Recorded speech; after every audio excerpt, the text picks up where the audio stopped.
Hi, if we haven't met before, my name's Mary and I'm an English and Arabic teacher. These are my videos to help you to improve your English language skills. Write me a comment if you're watching this live or if you're watching it later when I post it on YouTube. Tell me where you are, where you're watching the videos from. So last time we looked at the difference between few, a few, little and a little. And I gave you 4 questions and now I want to give you the answers to those 4 questions. So the first sentence was, Anne is very busy these days. She has little free time. So this is with no a. And the reason that we're using little in this sentence is because we want to say not much.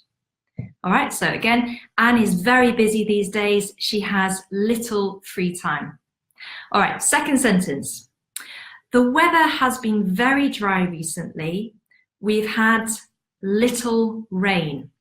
Again, this is little with no a and also to mean not much. So second time, the weather has been very dry recently. We've had little rain. Third sentence, this is a modern city. There are few old buildings. So this time we're using few rather than little because old buildings are countable.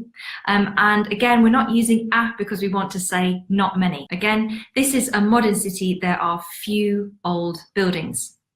Fourth and final question was, do you mind if I ask you a few questions? All right, so this time we're using a few because we want to say some, and we're using few rather than little because it's countable. Questions is a countable noun. So again, do you mind if I ask you a few questions? All right, so leave me a message. Let me know if you've got those right, or if there's any that you're not really sure about, write your questions to me and I'll do my best to answer them. So this video is about how to learn vocabulary more actively. Because again, last week I had a student who said, when I read and listen to English, I feel that I don't have enough vocabulary. So my suggestion or advice to them was make sure that you're using active methods to learn vocabulary. So what's the difference between active and passive learning? If you're reading a book, if you're reading a newspaper article, if you're listening to something, listening to the news, watching TV, then passively you are absorbing vocabulary.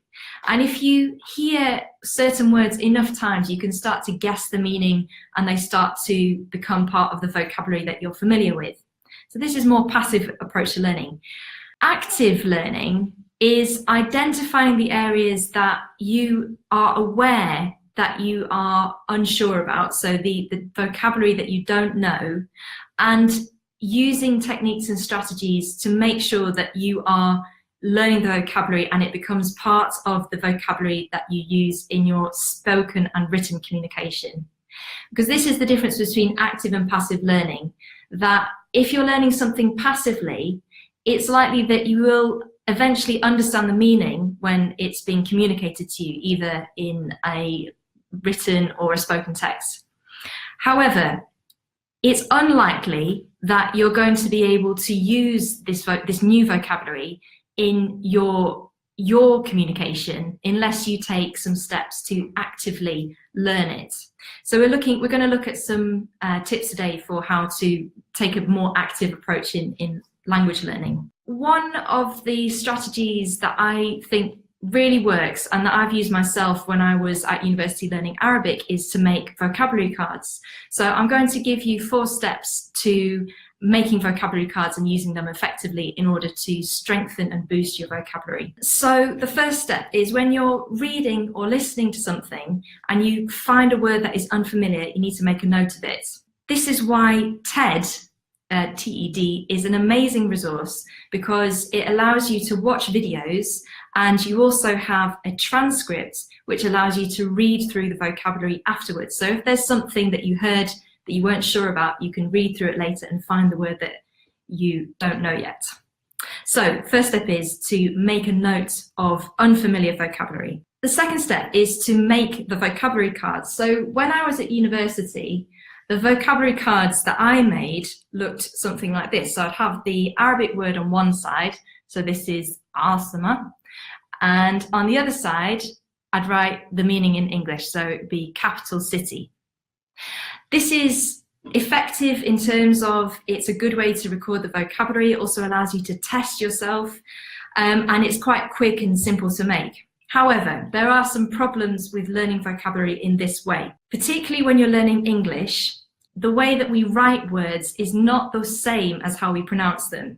So it's really key that as you are building your vocabulary, you're also learning the pronunciation at the same time. The second problem with writing vocabulary cards like this with the word on one side and the translation on the other side is that we don't know what other types of words can be used with this piece of vocabulary, which is really critical when it comes to actually speaking or writing using this vocabulary.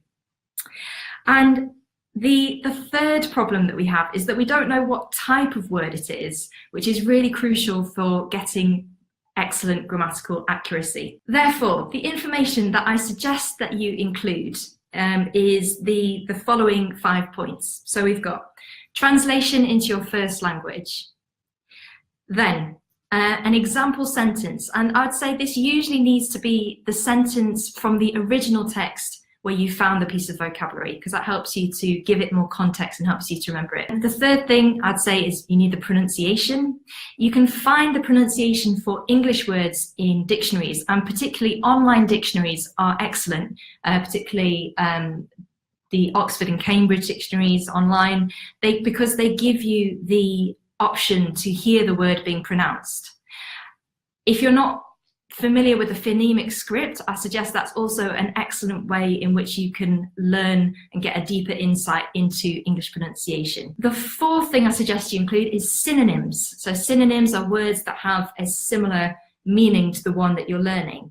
This allows you to know that you're avoiding repetition and gives you a bit more of a deeper understanding about how and when to use vocabulary. And the last thing that I suggest that you include is the type of word. So is it a noun? Is it an adjective? Is it an adverb?